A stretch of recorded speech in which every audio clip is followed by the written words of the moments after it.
Good morning, beloved. You know, when I said earlier, the Carthusians, a lot of what they do is sit around staring at the wall in silence. You know, it's not too far off, really. And they actually say they do that. That's purposely part of their training.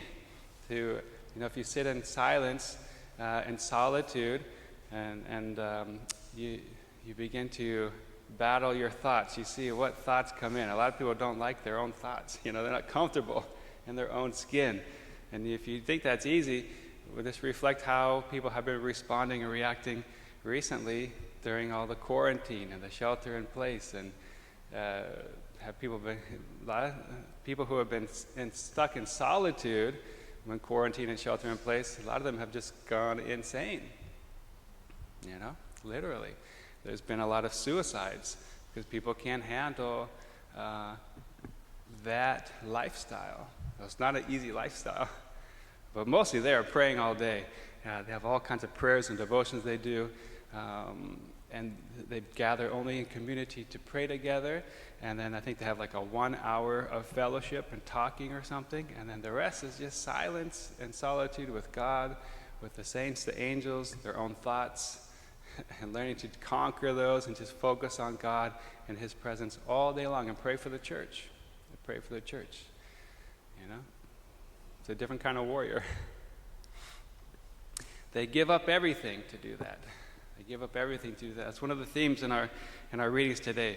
We see the first reading is Paul, part of Paul's conversion, his eyewitness story, how he came to know Jesus and then began living his life for Jesus and preaching Jesus. And he had to give up his whole reputation, his fame, his reputation as with the Jews, and then begin living as a Christian and proclaiming Christ.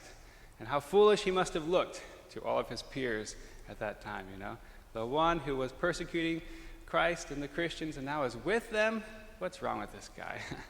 He must have gone insane. He gave up everything, his whole prestige, all that he had. And the same thing, I think we can pull this one in the gospel too, with Mary and Martha. We ever thought about Mary? She chose the better part. She chose to sit at Jesus' feet.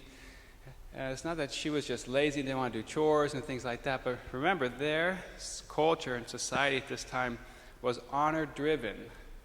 Honor-driven. To be honored and to honor your family was to be connected with the family, with the society. To dishonor the family was to disconnect yourself with the family, with the society. And hospitality was one of the main things that you just naturally did and brought honor to your family. And here she is, in a sense, refusing to be hospitable and therefore not bringing honor to her and Martha. She gives that up so she can sit at the feet of Jesus and be with him and listen to his teachings and his instructions. She gives up the honor of life and her reputation. She's not afraid to be dishonored for Jesus. It's a new way of looking at it, maybe, this story. And we have to kind of be willing to do the same thing today. Be willing to be dishonored for Jesus, Be willing to give up something for Jesus. It's part of our life, part of our reputation, part of our honor, part of our fame, part of our fortune, to give up something for Jesus, like the Carthusians, like St. Bruno, like St. Martha, like St. Paul, willing to walk away from everything we've been building up our whole life to be with Jesus. And we can practice it in small ways, maybe between now and the election, whenever the clear results come, because they probably won't come on the 3rd, But whenever the clear results come, who's the next president for the next 4 years? Maybe we can just commit to giving up something for that event and this time in our life, our church's life too.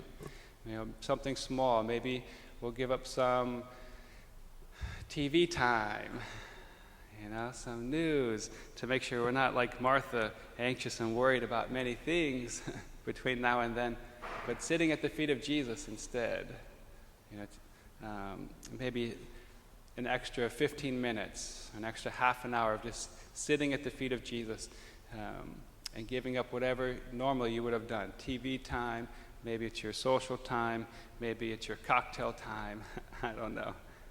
But sitting with Jesus at his feet and saying, okay, Lord, I don't want to be worried and anxious about all these things going on in the world right now.